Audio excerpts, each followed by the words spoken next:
boa tarde a todos. Bem-vindos à segunda aula de Química. Já peço um pouco de perdão porque eu estou um pouco doente, mas vou tentar seguir mesmo assim. Algumas pessoas reclamaram da última aula que eu fui um pouco rápido demais, mas é porque eu estava de olho no tempo e eu vi que não ia dar. Bom, o conteúdo dessa aula a gente vai falar sobre atomística. Ele é um conteúdo que é mais nas questões embasamento teórico do Enem que aparecem, né? Esse slide eu tive o cuidado de colocar mais questões para a gente poder ver as diferenças e praticar um pouco, né? Então tá. Nessa aula a gente vai falar sobre os diferentes modelos de átomos, né? Diversos filósofos ao longo da história criaram diversos modelos, principalmente para entender como era constituída a matéria e como funcionava a radioatividade, né? Que era algo naquela época muito desconhecido para eles e se buscava explicar esses fenômenos da natureza. Então, hoje a gente vai falar sobre atomística, né? Modelos atômicos, o diagrama de Linus-Pauling, que é o conteúdo do primeiro ano que todos vocês viram, tenho certeza que todos vocês viram, e que era muito cobrado no Enem, né? A distribuição eletrônica do diagrama.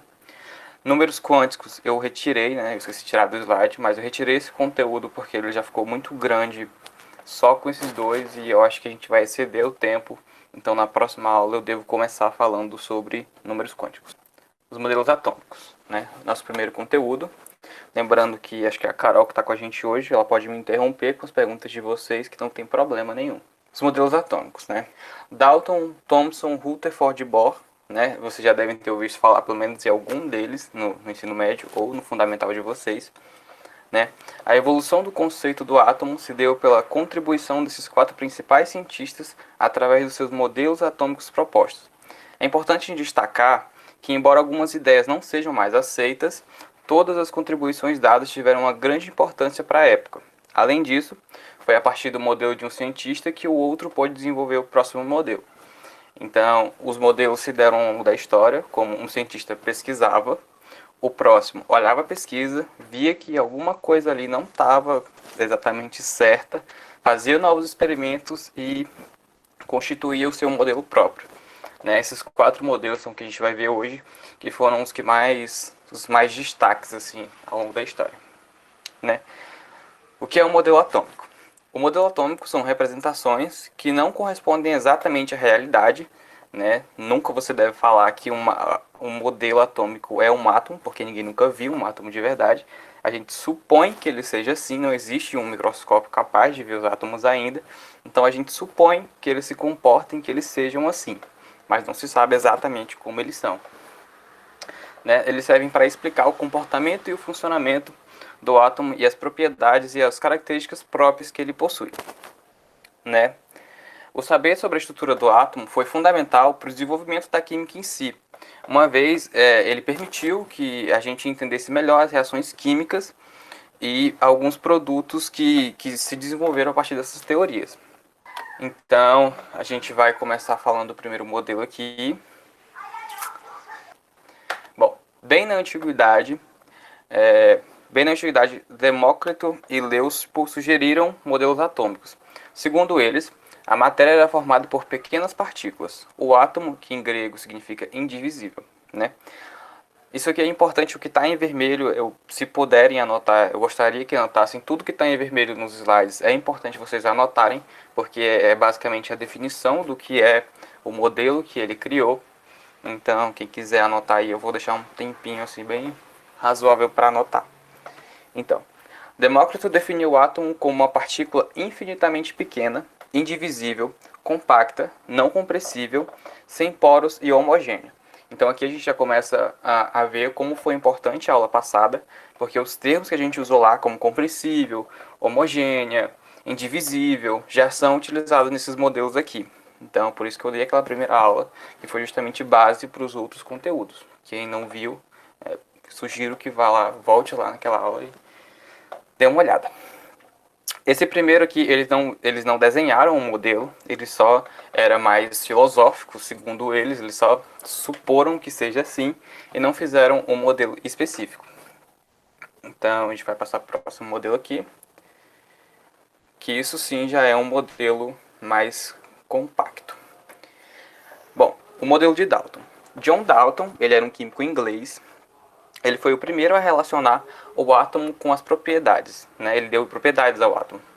Ele deu a ele uma definição química. Ele pegou as ideias de Demócrito e Leucipo de algumas leis comprovadas na época, e o Dalton definiu o átomo como a menor unidade da matéria que conservava suas propriedades. O que significa isso?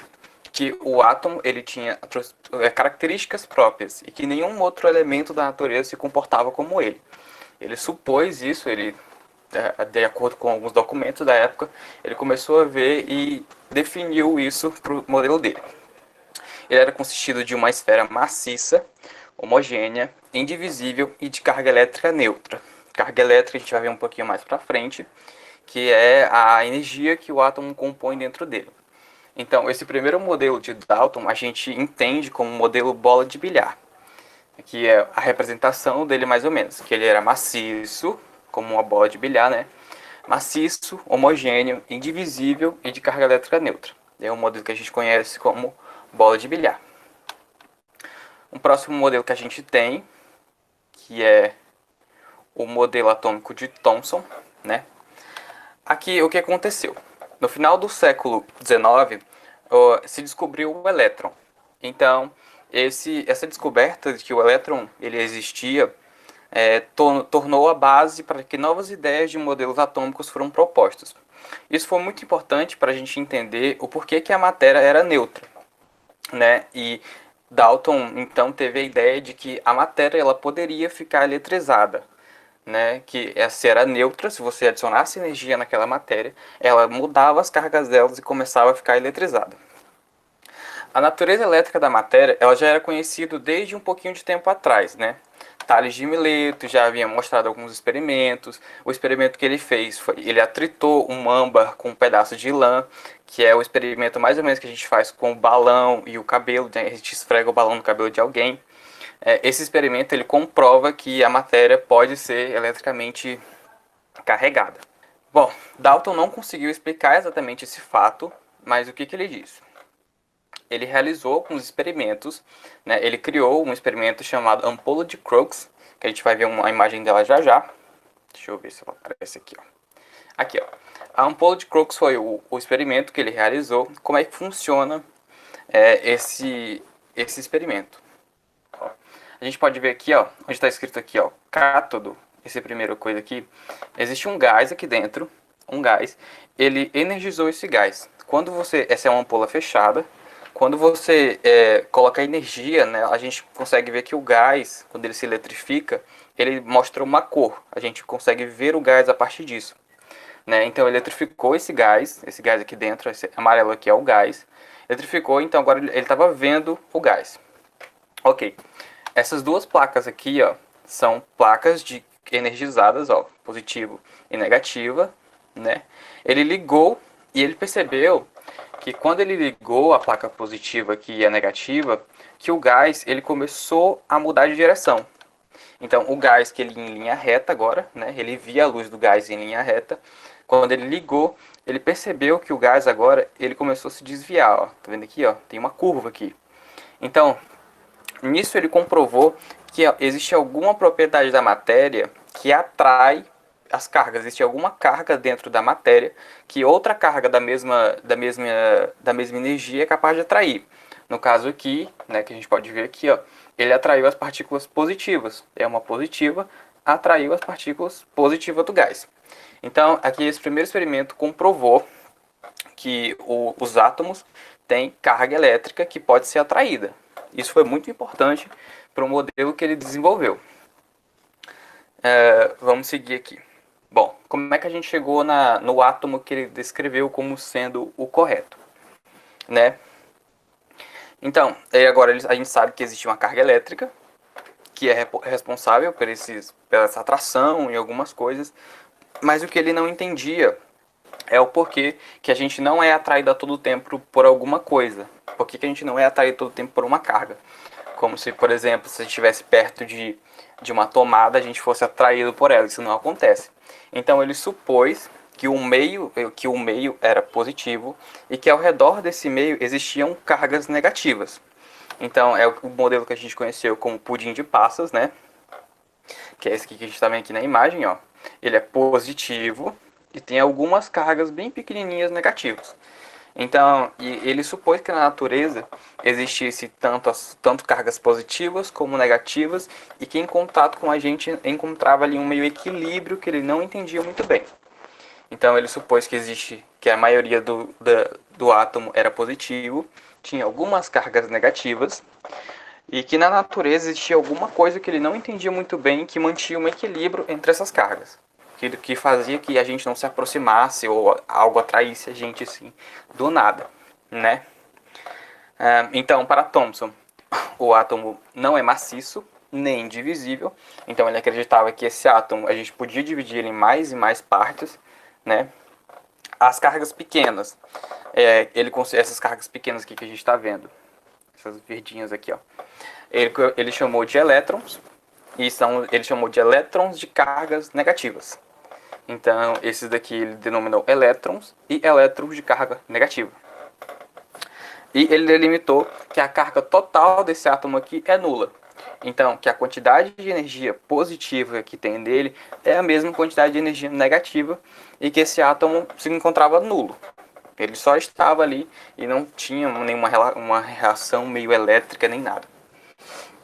Então, a gente tem o primeiro exercício aqui, exercício 1. Na figura abaixo está representado um letreiro luminoso feito a partir de tubos de raios catódicos.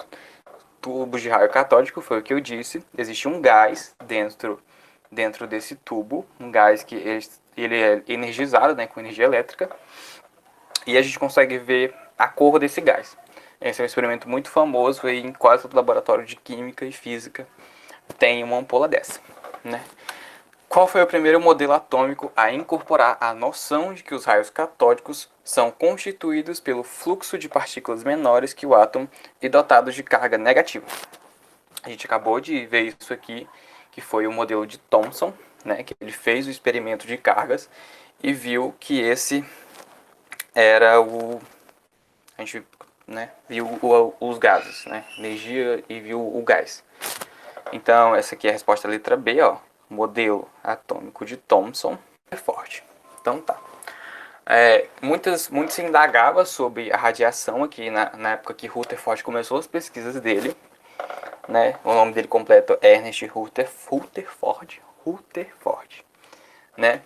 Ele desenvolveu vários trabalhos, né, que serviram como base para o modelo atômico dele, e que esses trabalhos eles vão ajudar a gente a entender mais ou menos a noção que ele construiu o modelo dele.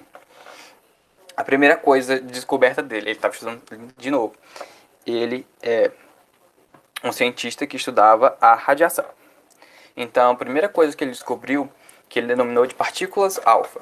Essas partículas eram carregadas positivamente e com a massa superior do elétron. Então, ele pegou o modelo base de Thomson e descobriu que nos materiais existia essa tal de partícula alfa, que ela era só positiva. Que ela era positiva e que a massa dela era muito pesada. Por que ele viu isso? Porque ele repetiu o experimento de Thomson e ele supôs que o desvio do raio ali pro polo positivo, né? Deixa eu voltar um pouquinho aqui para vocês entenderem.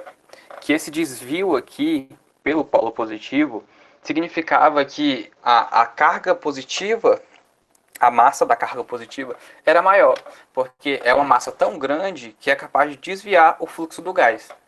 Entenderam? Então, ele viu isso, de que essas partículas alfas eram positivas e a massa dela era muito superior à massa negativa, por isso que o raio ali, o gás se desviava, porque o gás, o elétron basicamente, era composto na sua maior massa de elétrons positivos, por isso que ali o gás se desviava. Ele também deduziu a partícula beta, que era o oposto, né? São os compostos de elétrons negativos. Então, o que não se desviava ali para o positivo ainda tinha um gás, um resquício de gás que ficava ali, que ele achou que seriam os negativos, que eram uma massa tão inferior que quase não se via a distorção do gás, e sim que os positivos eles puxavam, né, a direção do gás, que o gás ia. E as partículas gamas, que eram ondas eletromagnéticas de alta energia. Mais um pouquinho para frente a gente vai pegar um pouquinho mais o conteúdo dessa partícula gama, mas quem estudou física sabe que existe existe um espectro de radiação que a gente consegue ver, e a partícula gama, a radiação gama, é uma das que a gente não consegue ver e é uma das mais perigosas. Tá. O experimento de Rutherford. Como que ele realizou um experimento, que eu acho que vai aparecer aqui, isso. Bom, vamos explicar aqui que é um pouquinho complicado. Deixa eu só ajeitar aqui um pouquinho.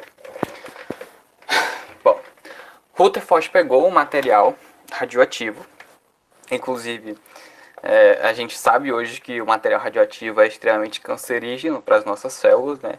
E adivinhem só do que ele morreu. Pois é, morreu porque ele pegou vários cânceres por passar muito tempo mexendo em material radioativo sem proteção alguma. Pelo menos os estudos deles ficaram aí, né? Bom, Rutherford bombardeou finas lâminas de metal com radiação tipo alfa. Ele observou o quê? Que no começo as partículas alfa atravessavam essas lâminas como se elas estivessem no espaço vazio, que não se tivesse nada ali. Ela simplesmente atravessava a lâmina, não se importando com o material que ele colocou ali, né, com a lâmina que ele colocou ali.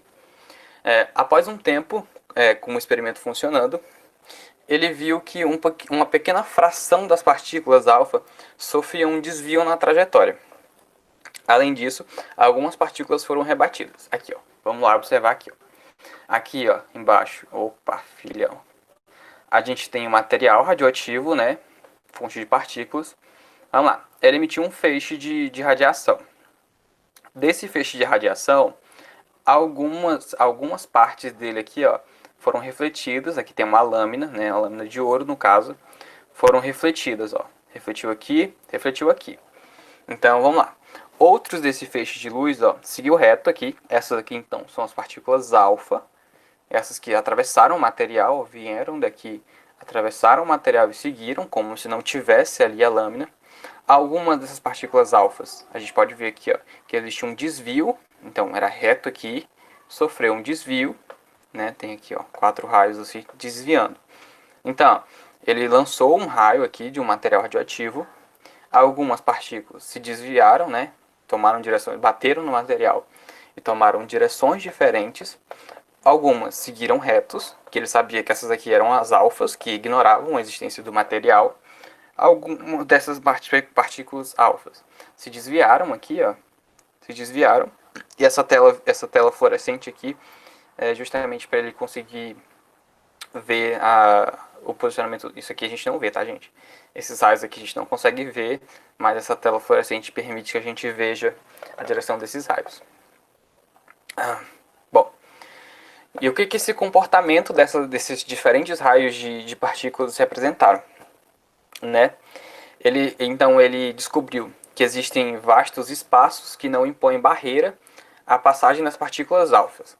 Então, isso aqui é basicamente o básico de que ele começou a perceber que a radiação ela se movia no espaço, né, se movia no oxigênio ou no espaço vazio e ignorava alguns materiais.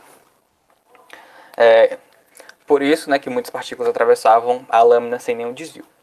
As partículas que são desviadas apresentam esse comportamento porque, de alguma forma, o átomo que compõe ela se chocou com o material e refletiu.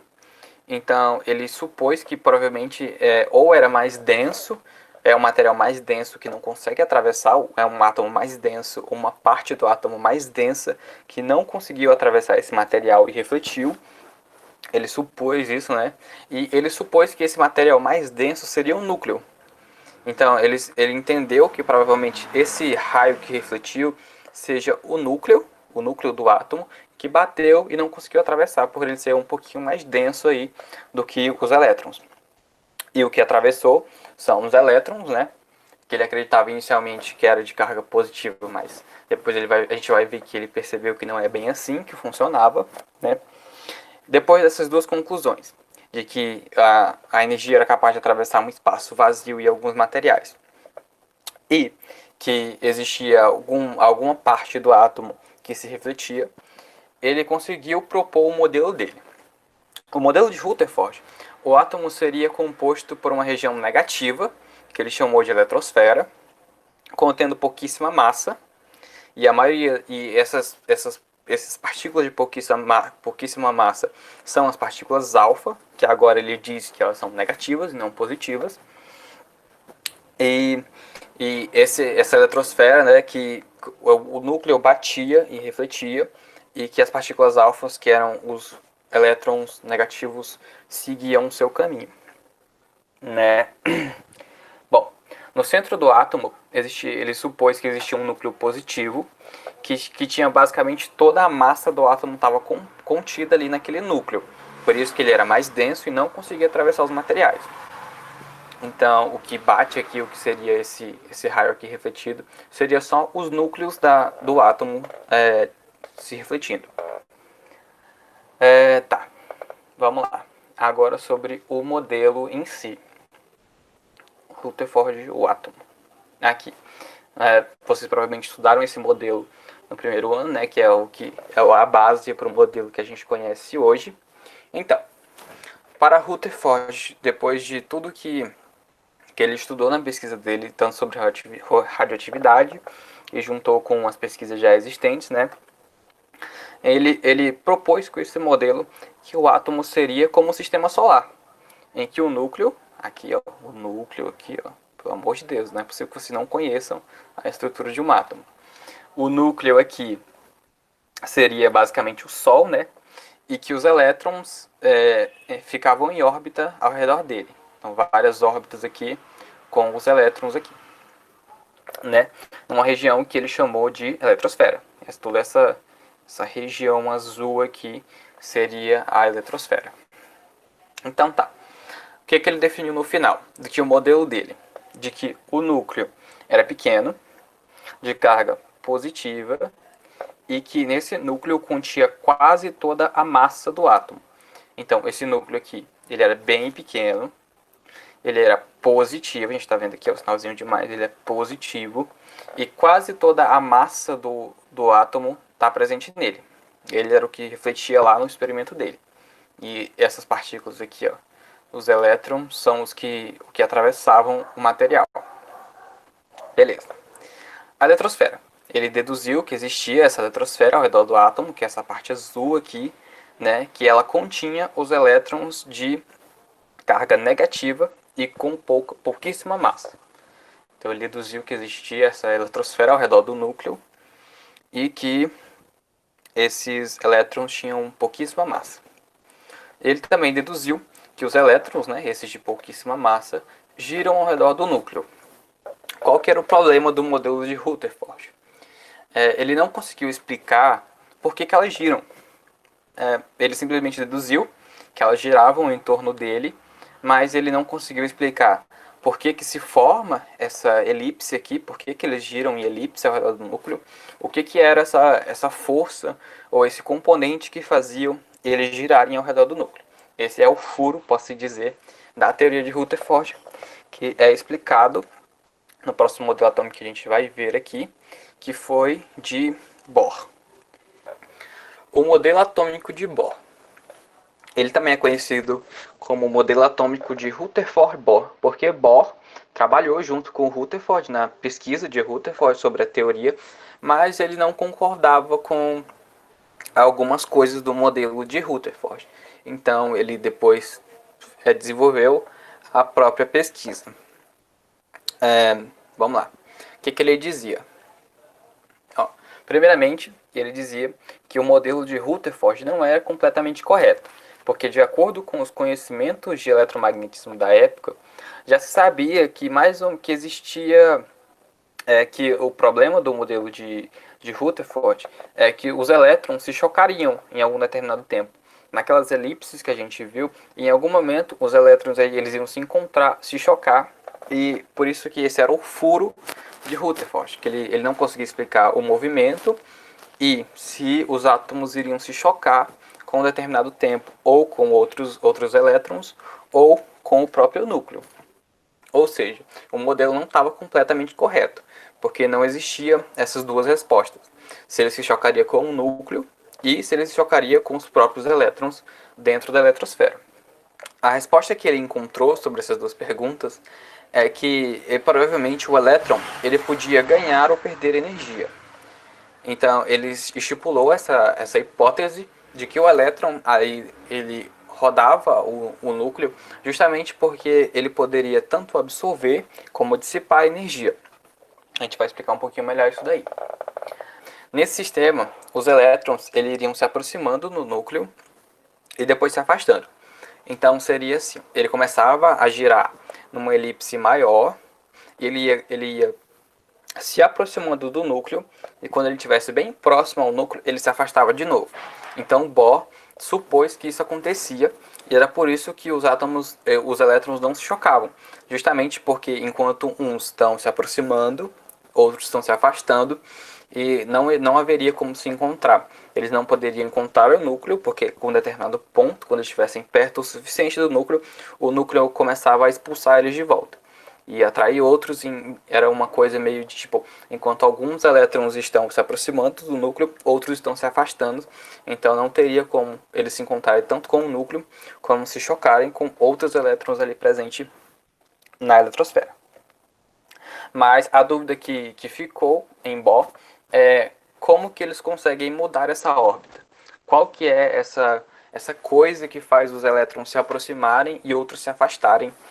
Isso significou para ele de que o modelo atômico ele não tem tanta semelhança com o sistema solar. Porque no sistema solar os planetas existem uma órbita já pré-definida ali, de acordo com a gravidade, e eles só ficam naquela órbita. O que não acontecia no átomo. Ele supôs que os elétrons estavam em constante aproximação e afastamento do núcleo dele mesmo, né? do núcleo do átomo. Então, o que é que ele observou? As observações de Bohr. De que os elétrons eles giravam ao redor do núcleo em órbitas circulares. Isso já se sabia, mas ele meio que afirmou isso, que os elétrons giravam em órbitas circulares. Enquanto os elétrons estão nessa órbita, eles não emitem energia. Então, ele supôs que enquanto o elétron estiver ali girando, ele não está emitindo energia. Ele está estável ali, posso dizer, estável entre aspas. Né? Ele supôs que os elétrons podiam mudar de órbita, mas não, eles não podem estar entre as órbitas, somente nelas. Isso é o que ele quis dizer com isso. Deixa eu voltar aqui. Ó. Ele quis dizer que esses elétrons aqui, eles precisam obrigatoriamente estar em uma dessas órbitas aqui. Então ele não pode ficar nesse espaço branco aqui, como a gente pode ver. Eles não poderiam ficar aqui. Eles só seguiriam a trajetória dessa órbita e não poderiam sair dela. Não só poderiam se encontrar em outro espaço que não fosse, passei demais, dessa órbita. O que ele percebeu também? De que a mudança de órbita resulta em uma absorção ou emissão de energia.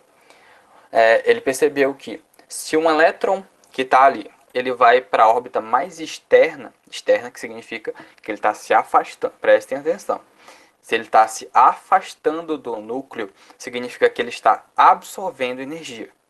Se um elétron está se afastando do núcleo, isso é muito importante, ele está absorvendo energia. Se o elétron está se aproximando do núcleo, ele está perdendo energia. De novo, se o elétron está se afastando do núcleo, ele está absorvendo energia. Prestem muita atenção que isso é muito cobrado. E se ele está se aproximando do núcleo, ele está emitindo energia. Então, vamos voltar aqui de novo no modelo. Aqui, ó, não é mais esse modelo aqui, né? Bohr já percebeu que é um pouquinho diferente o modelo. Então, se você tem um elétron aqui, esse aqui, ó, por exemplo, eu acho que ele é o que está mais afastado. Então, significa que esse elétron mais afastado aqui, ele tem mais energia do que esse elétron, que se fosse um elétron que estava bem próximo aqui. Então, esse daqui é mais energético do que está mais próximo ao núcleo. Então, ele também percebeu que cada órbita corresponde a um nível de energia. Então, quanto mais externo for esse nível de energia, mais energético é o elétron. Então, quanto mais distante do núcleo, mais energia ele absorveu e mais elétrico ele está. Então, o que que Bohr fez? Ele dividiu a eletrosfera em 7 camadas. As camadas chamadas de valência, ou a gente conhece como os níveis de energia, são K, L, M, N, O, P e Q. Isso aí acho que todo mundo estudou ali no primeiro ano, que é esse modelo serve como base para o diagrama de Linus Pauling, que eu não sei se vai dar tempo hoje, mas eu vou tentar passar ele ainda hoje, né? Então, quanto mais próximo ao núcleo estiver o elétron, menor é a sua energia. E quanto mais afastado do núcleo, maior a sua energia. Isso é muito importante. Muito importante, gente. Então, a gente vai aqui para entender mais ou menos como é que funciona. Ó, vamos lá.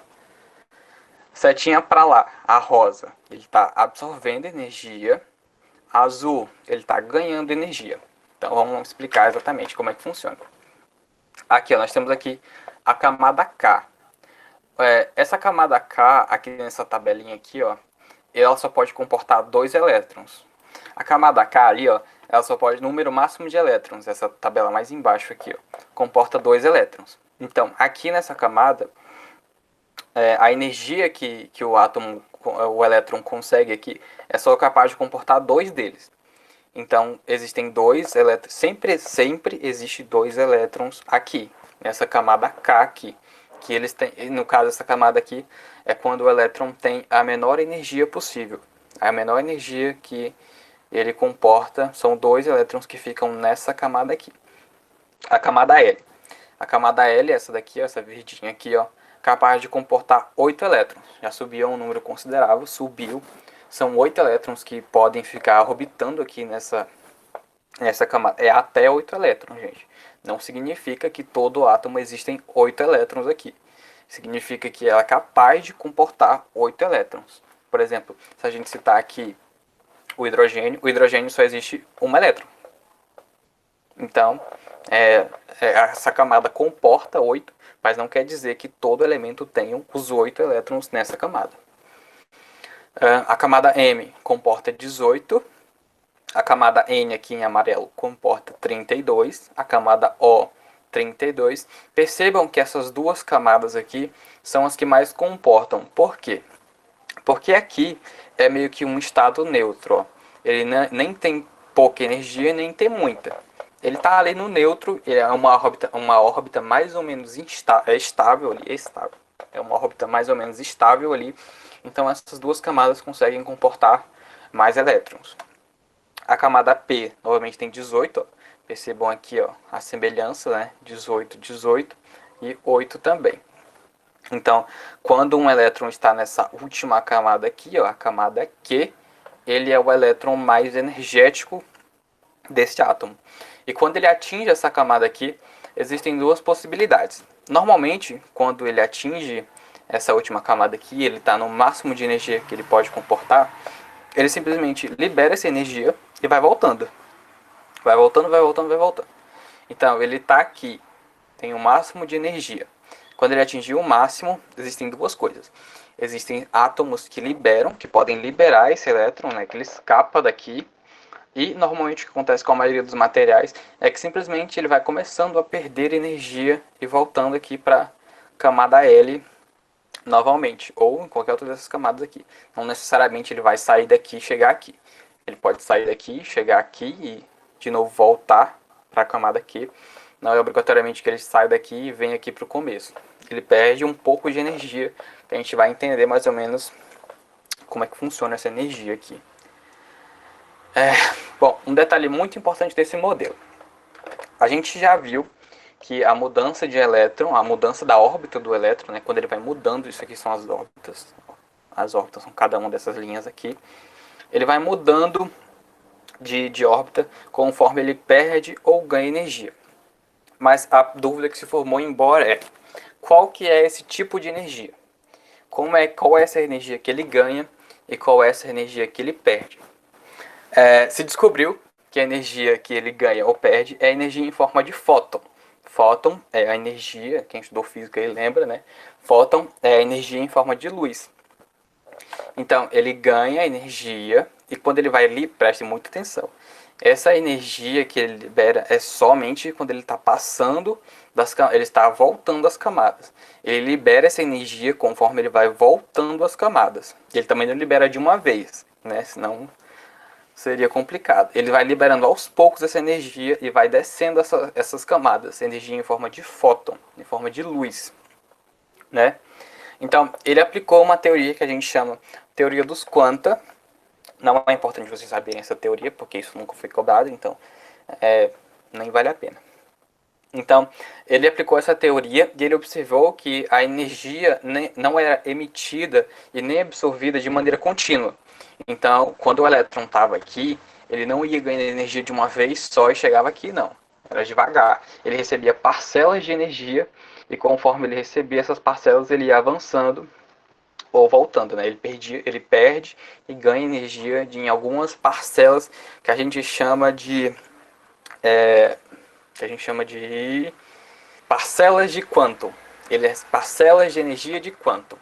É isso que ele perde energia de quantum e ganha energia de quantum. Parcelas de energia de quantum, né? Bom, ele também percebeu outra coisa, que essas órbitas apresentavam algum tipo de energia não muito perceptível, meio escondida ali. Além dele receber essa parcela de energia de quantum, de alguma forma ali ele recebia uma energia meio clandestina. Algum deles recebiam uma energia de forma discreta, meio clandestina, né? E ele também perdia essa energia também de uma forma bem discreta. O que isso diz pra gente? Essa energia que ele recebe ou perde discretamente, sem que a gente perceba muito, é o que dá a composição de cada material.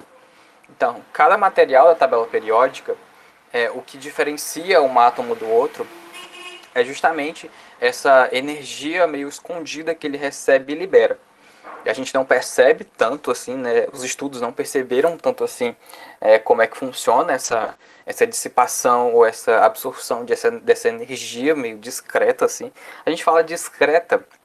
O discreta que significa é que a gente não sabe muito bem como é que é feito esse recebimento ou essa absorção ou essa dissipação dessa energia.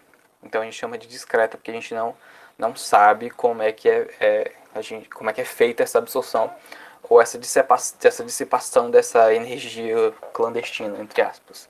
Para Bohr. Aqui. Então, resumindo o modelo de Bohr, ele definiu que o núcleo do átomo era pequeno, positivo e com quase toda a massa do átomo. Que os elétrons eles giravam ao redor do núcleo, como se fosse um sistema solar, mas não é exatamente um sistema solar, né? Alguma coisa, um detalhe importante aqui. Quando ele definiu que quando esse elétron ele está girando, ele não gasta energia para girar. Percebam que são duas coisas diferentes. Ele ganha energia sim, mas essa energia que ele ganha permite ele passar de uma órbita para outra. Quando ele está girando ali, ele não gasta energia para girar ao redor do núcleo. Isso acontece, essa energia não é ele que cede, é simplesmente a carga que ele está exercendo ali faz com que ele gire. Então, Bohr determinou que, por mais que eles girem ao redor do núcleo, eles não gastam energia para girar. Então, ele não gasta energia para girar, mas ele sim absorve energia para ele passar de camada. Passar ou diminuir de camada, ele absorve ou emite energia. A eletrosfera, contendo elétrons, ele dividiu em 7 camadas, né, que a gente viu. E que a mudança do nível dos elétrons pela absorção, que existe a mudança do nível deles, né, de camada, conforme a absorção ou emissão de fótons em forma de energia, né, energia em forma de fóton. Algumas coisas que é importante para a gente saber mais sobre esse modelo atômico de Bohr.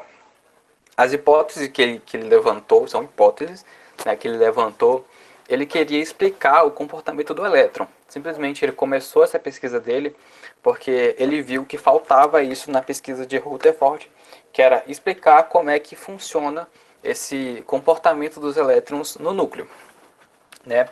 Apesar de que ele conseguiu modelar o movimento do elétron no átomo, né?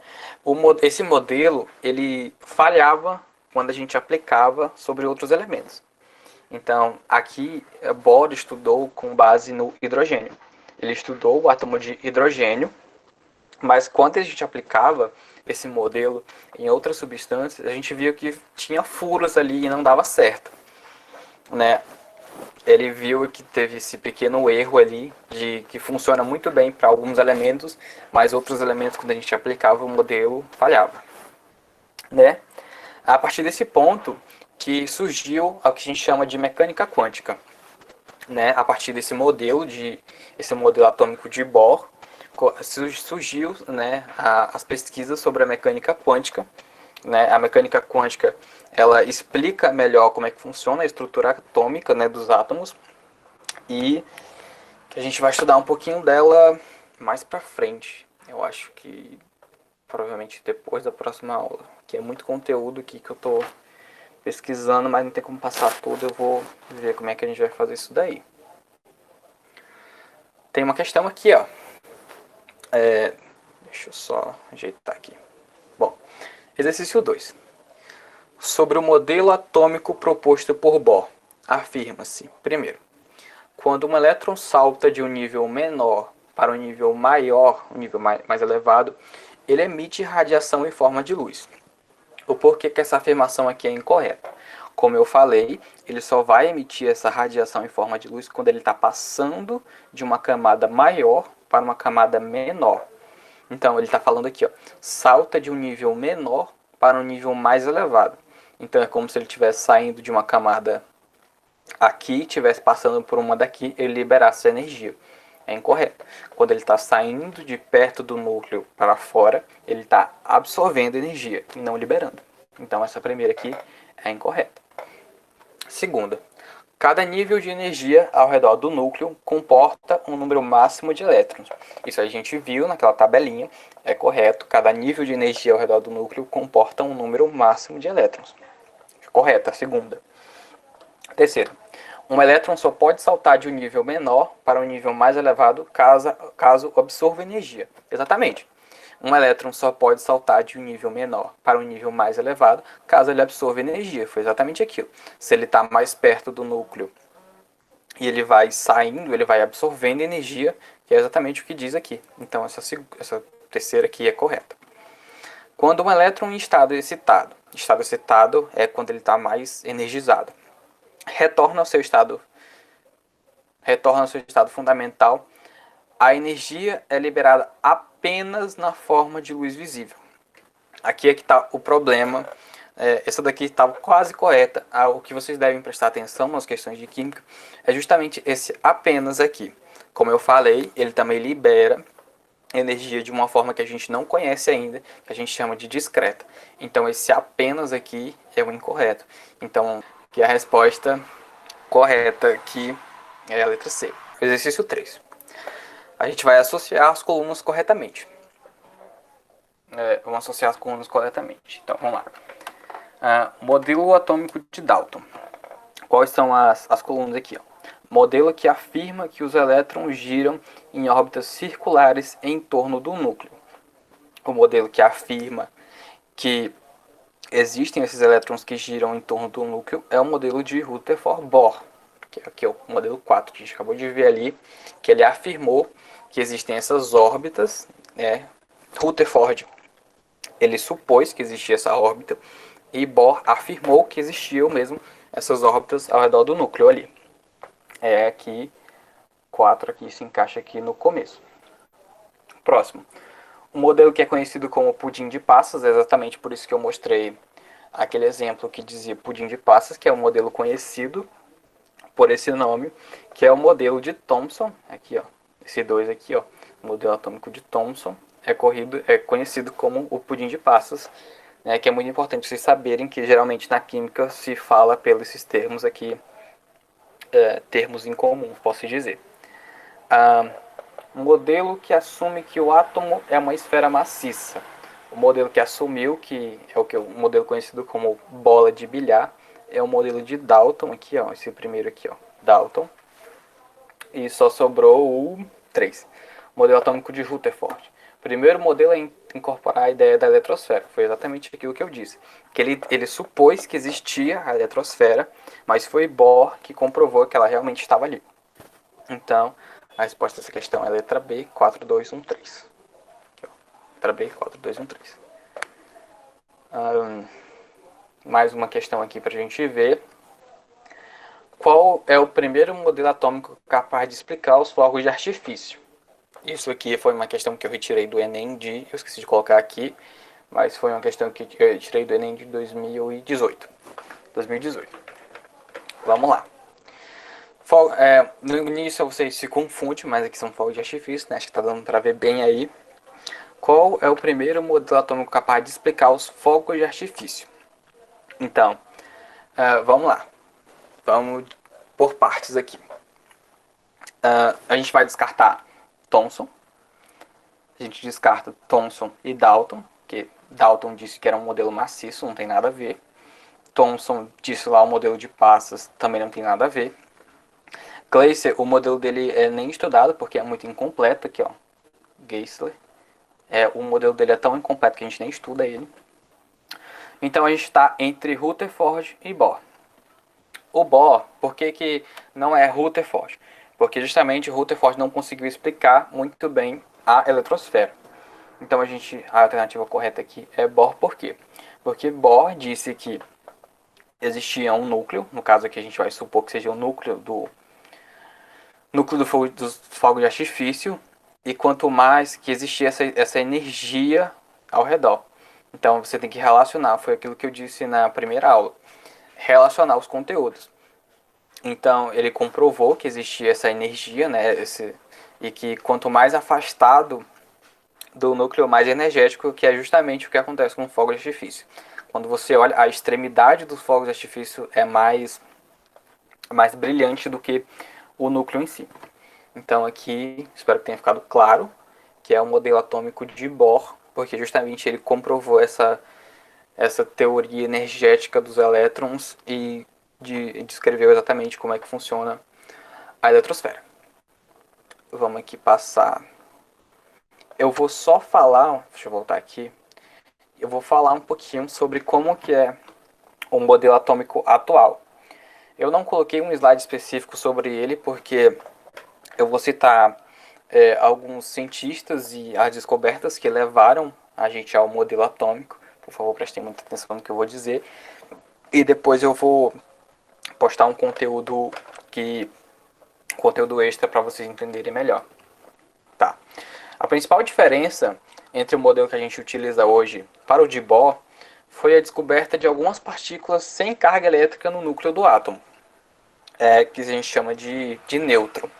Fora isso, o modelo atômico atual, chamado de mecânico quântico, foi desenvolvido a partir de alguns outros princípios que ao longo do tempo alguns cientistas foram descobrindo ali e fizeram uma ligação entre todos eles e desenvolveram o modelo que a gente estuda hoje.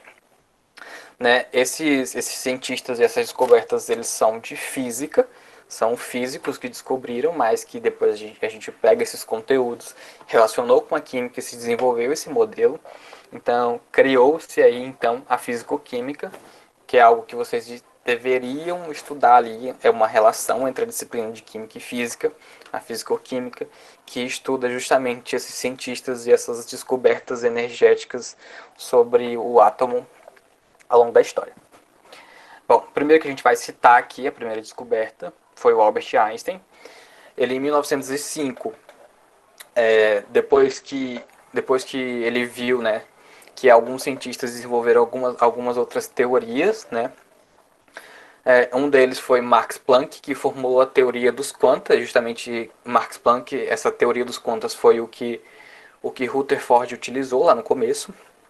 Ele postulou que a energia possui massa.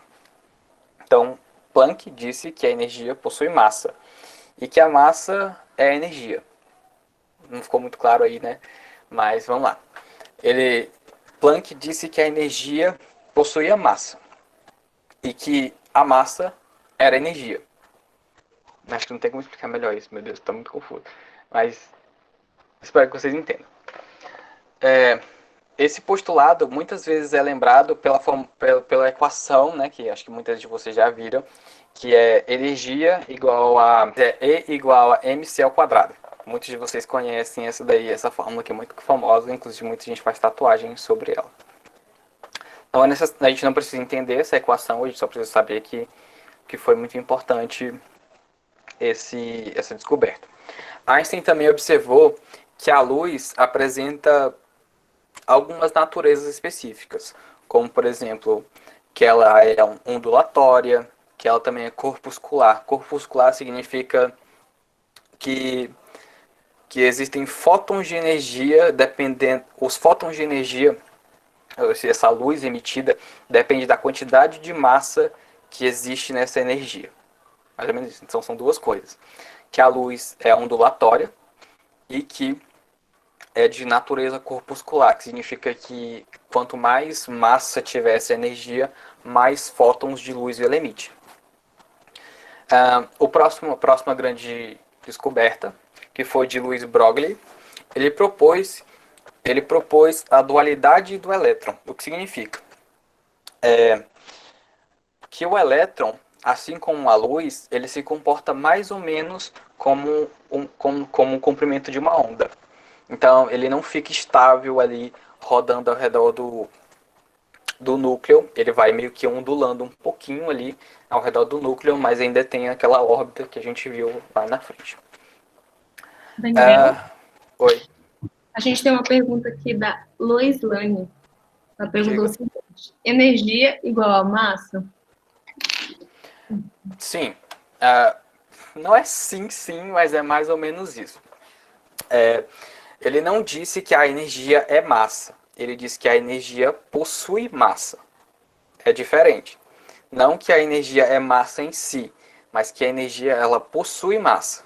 A próxima descoberta científica foi de Werner. Lembrando que eu vou disponibilizar essa é meio que uma linha do tempo de cientistas e suas descobertas que levaram ao modelo atual. Werner disse que não é possível determinar com exata precisão o momento e a posição e o momento, a posição ou a velocidade de uma partícula do elétron. Então, ele fez alguns experimentos e ele disse que não tem exatamente como saber que onde um elétron está localizado. Não se dá para calcular em que momento ele está, a posição ou a velocidade que ele está girando. É impossível se calcular isso, é impossível se observar isso ainda. Né? O que significa isso? Que não é possível saber a energia que ele compõe, nem a posição dele. Essa descoberta dele ficou conhecido como o princípio da incerteza, que não é possível saber a posição, a velocidade ou a energia que esse elétron está girando. O próximo grande cientista é o esse nome aqui é complicado. Erwin, não sei falar o segundo nome, mas vocês vão ver lá quando eu disponibilizar. Ele disse que o orbital é as órbitas dos elétrons.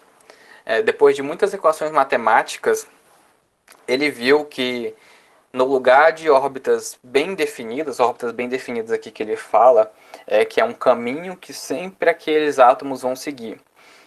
Essas órbitas não eram bem definidas. Né? Ele estabeleceu uma equação que relaciona e diz que a energia cinética ali tem um pouquinho de interferência nessas órbitas, então nem sempre é uma órbita física, é uma órbita, o que se diz? É uma órbita fixa ali. Aquela órbita ela vai se alterando com um pouquinho de energia cinética ali que ele vai absorvendo e vai se alterando um pouquinho essas órbitas. Não que elas mudem completamente a órbita, mas que elas vão se alterando um pouquinho ali a sua direção. Né? O próximo grande cientista é o Wolfgang Paulin. Ele descobriu, como é que eu posso dizer? Ele observou uma regra de distribuição eletrônica. A partir desse cientista aqui que a gente vai ter o diagrama de Linus Pauling, que ele observou que existia uma regra de distribuição de eletrônica e ele descobriu que poderiam existir uns subníveis esses subníveis que eu digo são daquelas letras que a gente viu, K, L, M, tal, P. Então, teriam alguns subníveis ali e existiam algumas outras coisinhas que a gente vai entender melhor quando a gente estudar o diagrama de Linus Pauling. E por último, a gente vai citar aqui Linus Pauling, que ele pegou todas essas informações e todas essas teorias e descobertas sobre elétron, energia e como o átomo se comporta, e ele estabeleceu uma ordem de preenchimento. O que ele conheceu, ele chamou, e o que é conhecido hoje, que é estudado hoje, como o diagrama de Linus Pauling. Antes disso, eu vou citar as características do modelo atômico atual. É um núcleo denso e compacto, formado por prótons e nêutrons. Os elétrons giram ao redor do núcleo de maneira deslocalizada. Deslocalizada que eu digo é que a órbita dele vai se alterando um pouquinho ali. O elétron, ele agora é conhecido como partícula de onda, significa que ele meio que ondula ali um pouquinho, e que existe um orbital. O orbital é uma região do átomo em que a gente consegue mais ou menos ver o elétron, como é que o elétron passando por ele, né? A gente não consegue ver, lembrando que a gente não consegue ver como é que funciona um átomo, porque não existe essa tecnologia ainda, mas a gente consegue ver através do orbital, que é uma região que a gente consegue encontrar mais ou menos onde é que pode estar o elétron ali, o orbital. Não tem como explicar muito exatamente isso, mas é uma região ali da eletrosfera que a gente consegue ver mais ou menos como é que ela se comporta. Só uma região ali. A gente vai ver agora sobre o diagrama em si. Muito importante prestarem atenção nisso, porque esse diagrama é cobrado muito. Ou é cobrado de questões que você vai precisar distribuir, ou ele te mostra o diagrama e pergunta alguma coisa. Muito importante, muito importante. Quem não aprendeu no primeiro ano, se liga aí. Bom, depois que a gente estudou o átomo, a gente descobriu do que ele é composto, prótons, nêutrons e elétrons, né? Então, agora a gente vai conseguir mais ou menos estipular onde é que ficam esses elétrons, né? Esse diagrama, ele não é exato, a gente não pode dizer com toda certeza onde é que fica o elétron, mas esse diagrama mostra mais ou menos, ele supõe que a gente possa descobrir através dele onde é que estão mais ou menos esses elétrons dentro desse átomo. Então tá. Linus Pauling propôs que existe uma organização de camadas, né, que são os níveis K, L, M, N, O, P e Q. A gente já viu esses mais um pouquinho para cima. E cada uma dessas camadas, elas tinham subcamadas, ou a gente chama de subníveis, que a gente chama de S, P, D e F. A gente pode ver aqui, ó, S, P, D e F, né? Todos vocês deveriam ter esse conhecimento desse diagrama aqui. Capacidade eletrônica. A capacidade eletrônica é o número máximo de elétrons de cada subnível aqui. Subníveis S é esse primeiro aqui, ó, esse é em azul. O subnível S comporta 2 elétrons. Se vocês observarem aqui, tá um pouco... Desculpa a imagem aí, mas tem um 2 aqui, ó. Cada S aqui tem um 2. Subníveis P tem 6 elétrons. A gente pode olhar aqui, ó, um 6 aqui, ó. 6 elétrons. Subníveis D tem 10 elétrons, aqui ó, em marrom, 10 elétrons. Subníveis F tem 14 elétrons. 14 elétrons. Então, aqui a gente apresentou o diagrama. A gente vai ver como é que funciona isso daí na prática, na distribuição eletrônica. Como que a gente aplica esse diagrama. Aqui tem 2 exemplos, né? É sódio. Esse primeiro aqui, ó, Na é sódio. Ele tem 11 elétrons. Então, como é que você vai fazer? Pelo diagrama. 1s2, 2s2, 2p6, 3s1. 1 aqui. Por que não é 2? Vamos contar. Aqui ó, mostra que ele tem 11 elétrons. Então, 2, 4, 10, 6, 7, 8, 9, 10, 11. Atingiu 11. Então, quando atingiu 11, a gente retira, né, que era para ter 2. Tem só 1 porque atingiu. Então, 2, 4, 10. 2, 10, né? Mais 1, 11. Fechou. Então, a distribuição eletrônica do sódio é 1s2, 2s2, 2p6, 3s1. Esse 3s1, a camada de valência. A camada de valência é o elétron mais energético, né, que está em último aqui, ó, como a gente pode ver aqui, está em último. Não confundam, não é o 2 aqui. Esse aqui é o último elétron. Então ele é o mais energético aqui, ó, subnível mais energético.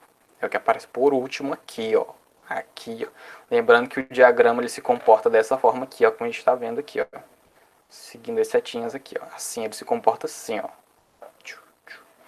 Meio que em diagonal. Outro exemplo aqui, o cálcio, ele tem 20 elétrons aqui, ó. Então, seguindo o diagrama, lembrando o comportamento do diagrama, como é que ele funciona, temos 1s2, 2s2, 2p6, 3s2, 3p6, 4s2. Aqui a gente percebeu que o último elétron dele, na camada de valência, fechou certinho os dois. Então, ele é estável. Fechou certinho aqui, ó, no 2. Tá correto, a gente não precisou tirar nenhum elétron. Então, ele é um átomo estável. A distribuição eletrônica dele é 1s2, 2s2, 2p6, 3s2, 3p6 e 4s2. Novamente, o 4s2 aqui é o último. Então, ele é a camada de valência, né, o subnível mais energético. Temos um próximo exemplo aqui. O ferro tem 26 elétrons. Novamente feita a distribuição aqui, ó. 3s2, 2s2, 1s2, 2s2, 2p6, 3s2, 3p6, 3d6. Aqui, ó, a gente está percebendo aqui, ó, que esse 3 aqui, ele não tinha 6 aqui, ó. Se você olhar lá no diagrama, esse 3 aqui, ó, tem 10 elétrons. Tem 10 elétrons aqui, mas aqui a gente só representou 6. Por que que foi retirado daqui e não daqui? Desse 4 aqui, ó. Muito importante vocês saberem isso daqui. Quando você vai tirar alguma coisa, quando você vai tirar elétrons, preferencialmente, principalmente o 3D aqui, ó, a camada de valência não vai ser esse último aqui. Quando você adiciona esse 3 aqui, ó, quando você incluiu esse 3 aqui, porque o ferro tem 26 aqui, como a gente pode perceber, a gente precisou adicionar esse 3 aqui, conforme vai seguindo aqui. Então, adicionando esse 3 aqui, a gente vai perceber que ele tinha 10 aqui. Ele tinha 10 aqui, então esse daqui vai se tornar o nosso subnível mais energético. Acho que vocês não entenderam muito bem aqui. Ó, nesse daqui, a gente viu que a camada de valência e o subnível mais energético estava no final. Acontece que quando aqui, esse aqui era um 3, esse aqui era 10, né? Esse aqui continua sendo a camada de valência, só que o subnível energético dele mudou. Como esse aqui tinha 10, agora passa a ser esse daqui. A gente retirou dele aqui alguns elétrons, né? A gente tirou alguns elétrons, então ele passou a ser o subnível mais energético dessa distribuição. Não sei se ficou muito claro aí, mas foi exatamente isso. Esse aqui é a camada de valência, né? É o que está em último, mas o subnível mais energético era esse 3 aqui, porque justamente ele era 10, aqui a gente tirou um pouquinho, mas ele é o subnível mais energético. Deixa eu ver aqui. Deveria ter usado de números quânticos aqui, a gente terminou quase na hora aqui. Bom, na última aula ficou de falar um pouco sobre o Enem. Então, acho que tem 5 minutinhos, eu não sei se eu falo, se eu não falo, mas eu acho que eu vou deixar para a próxima aula, que eu vou preparar um slide bem explicado sobre o SISU, sobre o Enem, sobre o ProUni e sobre o FIES.